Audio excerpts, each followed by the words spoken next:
Now what you need to use next is MakeMKV. That's what I've used. There are other software tech tools out there that can do the job, but this is a free version. Now with all of these free tools, you need to be very, very careful when downloading so that you don't download browser redirect software or other nasties onto the computer. Be very, very cautious. So it's MakeMKV.com, and at the time of creating this video, the site was down, but nonetheless it has a mirror site here.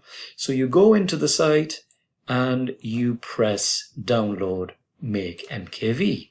Now I've done it already, so I don't need to do that. And that's basically it. You just install it then.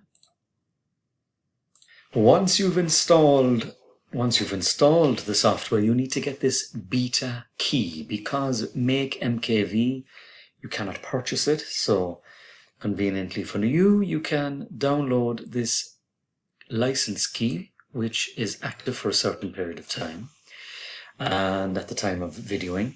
So again, look for a particular website. Be very careful of which websites you go to. You do a search for MakeMKV download beta key.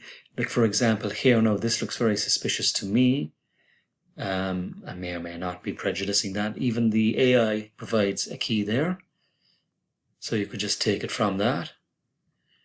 Let me just go up here, click inside, and just take that.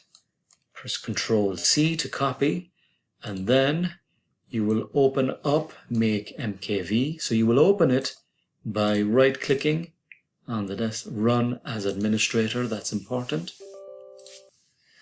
And then from there, you will press Help. I think it's Purchase. No, it's not Purchase. It's Help, Register, and then you put in the key there and press OK, and that's it.